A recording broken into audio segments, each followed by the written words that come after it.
You and I are living witnesses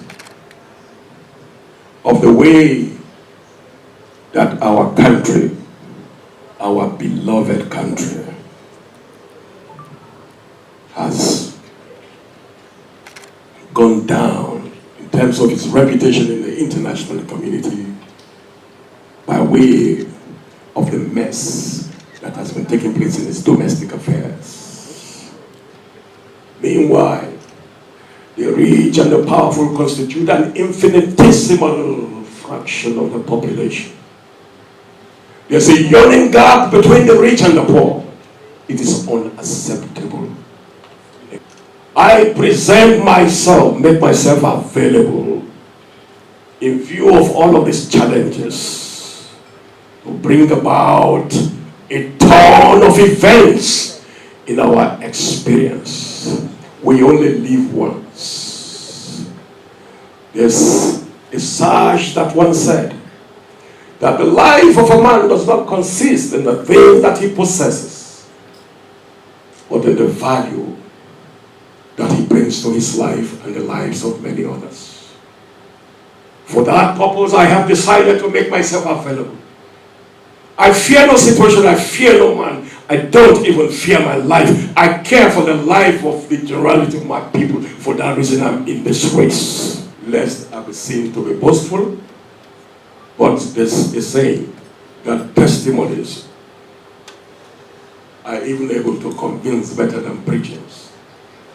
So let the testimonies that I've gone ahead, let them inspire us to informed decisions as we go into the 2019 elections. God bless you. Taking drugs, and I just want to ask, how are we taking them from the street? When you talk about the youth population today, about 60% or 65% of Nigeria's population are youths, okay?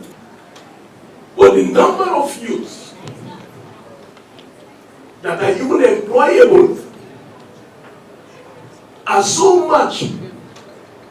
You divide the youth into two categories. Those that have informed opinions, those that can think for themselves, those that have been educated, that have a mind of their own. They are probably 2%. And the rest youths that are roaming the streets, they are almost 90%. Uneducated, illiterate. So what are we going to do with that? So I don't want people, politicians come and they just use sweet tongue and we will do this for the youth, we will do this for the youth. There's what you call employability of youth. And how many are employable? So we're going to go first to brass tacks. Let's see how we can educate these ones that are not educated. Grant them what you call skills acquisition. Send them to vocational institutes. Set up businesses that have to do with vocation, hand and craft, and all of those things. Create small, micro, and mini industries. You understand? Around which now you begin to engage these youth. Over time, we'll be thinking that immediate past government, headed by Jonathan, wasn't an ex-service person. That was why security challenges were so rampant in the nation.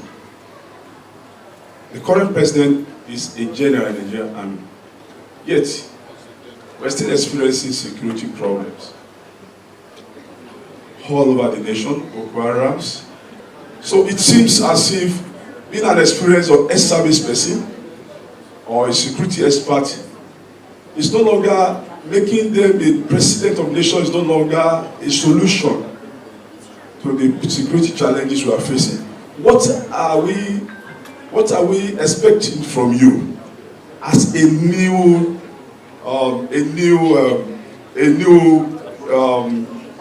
idea to security challenges that we are facing? In the 21st century world,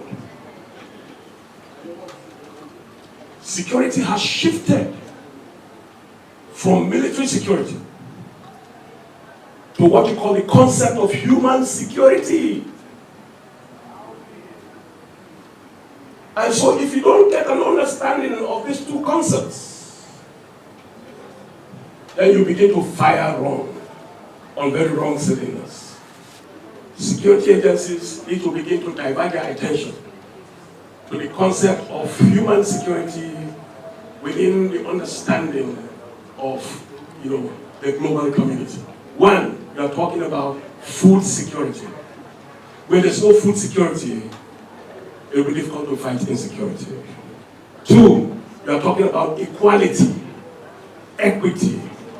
We are talking about social justice. We are talking about the economy. We are talking about environment.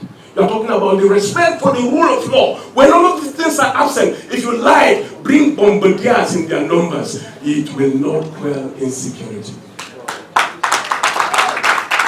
When they hit the mudu, look, this is the mudu, right? You know what mudu is? That pan that they used to sell gari and the rice? Anyone that hits the derika like this, in order to give a semblance of a full mudu, it is corruption. Let's tell ourselves the truth. There has been a loss of values in our society. And one of the things that my government will be doing is to be reorientating the Nigerian people.